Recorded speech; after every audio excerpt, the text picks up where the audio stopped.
Hello, and welcome to the first official book club episode of There I Read It. I know some of you are sitting here thinking, wait a minute, we've been watching you go over Harry Potter and the Sorcerer's Stone chapter by chapter. How are you saying this is your first book club video? Well, it actually occurred to me that some people might prefer discussing the entire book instead of one chapter at a time, so I thought I would throw out some of my lingering issues and questions with Harry Potter and sort of spark a debate with some people, hopefully. Please watch, please share. And biggest please of all, please remember that not everybody watching this has read all 7 of the books yet, myself included. So keep those spoilers about future books out of the comments. Kindly keep the discussion rooted to issues in book number 1, and if you feel like you absolutely have to drop a spoiler, don't give any specifics. Just say something like, oh, well, that's gonna change in book 7 and then you'll understand this. Don't ruin things for people, that's all I'm asking. Anywho, here's my list of things that I thought would be interesting talking points. Number 1. So even though I have dyslexia and I completely dread reading any kind of long material, I felt like Harry Potter and the Sorcerer's Stone moved way too fast. There is so much going on in this world that even the non-plot advancing days would have been interesting to look at, and I felt like we got denied. Like, if it was not something directly connected to the overall plot, we didn't really see much about it. Not that we had to see every single day of Harry being at Hogwarts, but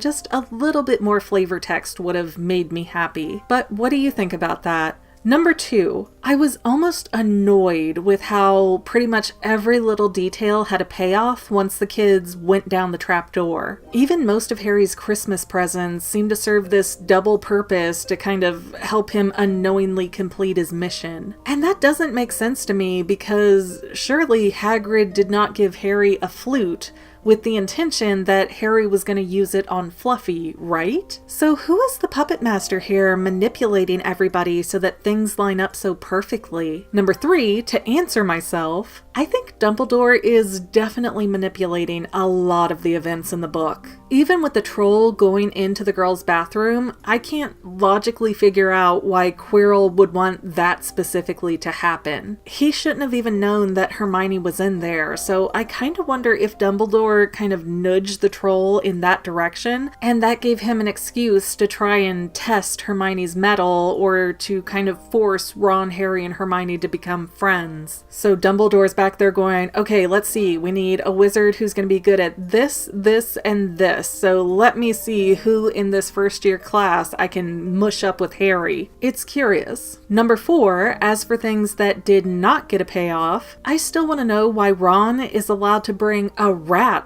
to Hogwarts when the invitation clearly said an owl, a cat, or a toad. It's strange that the school supply list is very strict about some things and then very lackadaisical about others. But if the issue is that any animal can be used as a familiar, then why only list 3 on the supply list? Number 5, also with Ron, why did we take the time to hear about the wand choosing the wizard if he's got some weird wonky hand-me-down? How would that wand even work for him? Is there a secondhand wand shop where you also go through the process of finding a wand that will allow you to use it? I mean, when we saw Harry at Ollivander's trying out these different wands, there were like explosions and big messes created when he tried to use ones that didn't fit with him. And that was under the supervision of a trained professional, so how did Ron get his wand? How was it not causing issues for him the entire book? I mean, there wasn't even one problem. Just seems like a really strange plot hole to not cover it all. Number 6, another issue, and I did think of doing this whole book club thing in hindsight, so full disclosure, I did just finish Harry Potter and the Chamber of Secrets yesterday, and I won't give any spoilers for people who are reading along for the first time too, but I will say that there is a moment in Sorcerer's Stone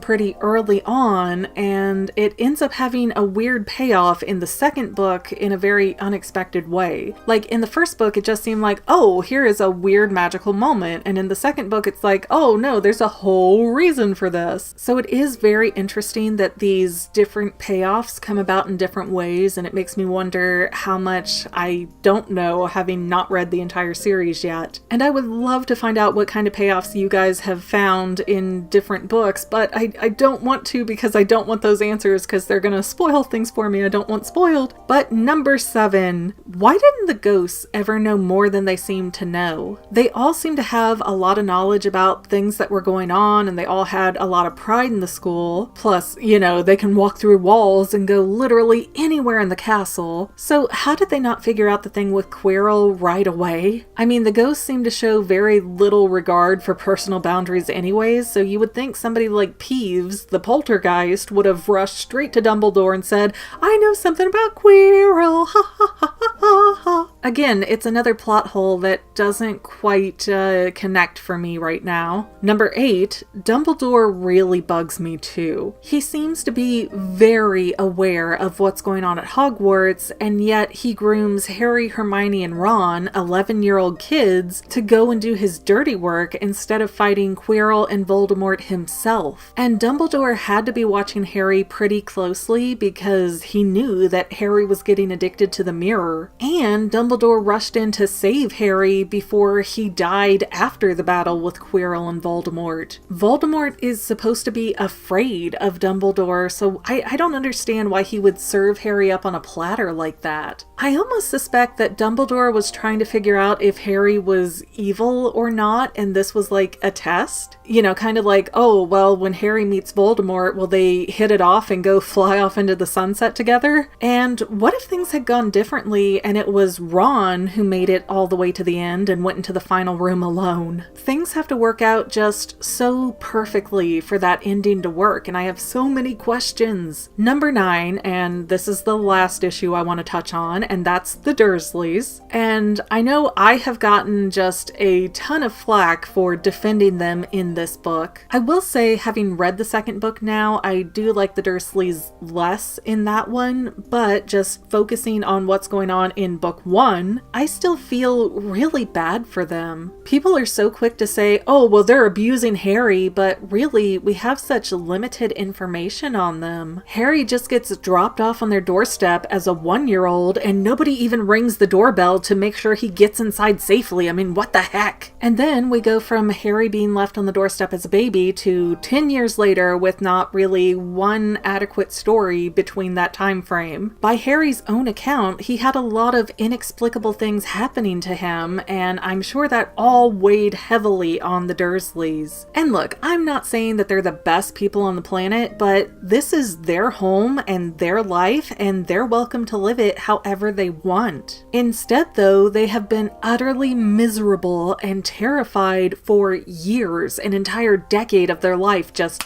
gone. So of course that's going to manifest itself in negative ways. Honestly, from the little bit of exposition that Petunia gives, I see a lot of telltale signs of PTSD. She is just horrified of magic. Then, while trying to desperately flee from magic, Hagrid tracks them down, kicks in their door, and then gets mad at her husband Vernon, so for some reason puts a tail on Dudley as a punishment. Now, mind you, Dudley is not a fantastic person either, but he's 11 years old. And the tail was permanent. Way to make bad blood worse there, buddy. But despite all of this, the Dursleys still kept Harry and even pick him up at the train station at the end. I mean, in their position, I probably would have called CPS and let them haul Harry away at that point. You have to think, Harry's first year at Hogwarts is also the Dursleys' first year where they're not in constant terror. So I wouldn't want him back. I wouldn't let him back personally if I had the same feelings. I mean, this magical adventure story for Harry is an utter horror story for the Dursleys. And they've had to live that way every day for 10 years. So I think they deserve some credit that they managed to do that, and that they had to put up with a lot for years and still managed to keep Harry in their house. And yeah, I grant you, it's not the greatest of circumstances. They keep Harry in the closet under the stairs, but I mean, it's seems like most of what they do are reactions and not them just being evil for the sake of villainy. So I really think that those 10 years that get glossed right over, that there was something that happened that pushed them to put Harry in that closet. You know, how many times are you going to wake up at 3 in the morning and go get a ladder to scrape a baby off a ceiling because they're inexplicably flying? Or, I don't know, maybe he was shooting laser eyes out the window at the neighbors. I mean, there was some reason, I'm sure, that he ended up under there. Is it a nice thing to do? No. Would they have had a better time keeping Harry from magic if they treated him like a true son that they loved? I mean, yeah. But that's also why I suspect that the letter Dumbledore wrote for them when he left Harry on their doorstep had some kind of spell or charm in it, and that further altered the minds of the Dursleys. So it's just such a cluster bleep of problems that I really do feel bad for the Dursleys, whether other people think they deserve it or not. Anyways, guys, I am excited to hear your opinions of this first book club meeting. Feel free to jump into any of the discussions I brought up or to add your own in the comments. Just again, please, please, please, no spoilers for books outside of Harry Potter and the Sorcerer's Stone. Anyways, guys, I might be overthinking it, but that's literally my job, and we'll see you next time, family members.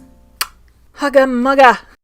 Well, family members, we're almost done, but I want to invite you to hang out with me in some other places. I'm on Twitter and Instagram as my own personal self, and I have a Facebook page too, but I mostly just post photos over there. And sometimes people say, "Hey McGann, I want to mail you something. How do I do that?" Easy. Just click the About tab on my channel page, and my most current P.O. Box info will be right there. I also run another channel, The Family. It's really a hodgepodge channel where we might post anything. Oh yeah, and I also sell shirts and stickers and stuff with the Family and the Fangirl logos. If that is your cup of tea, I have a link in every description of every video. Finally, if you want to help out the Fangirl channel and make sure I'm putting out video essays for years to come, the best way you can help is by subscribing and watching more of my videos, whether they're new, old, whatever. Maybe even share one or two on social media, help spread the word. People who watch to the end of videos like you helps to tell the site, hey, this is a good video, we should recommend it to other people. So if you made it this far, leave me a comment of something like, hey, I made it to the end. Love ya.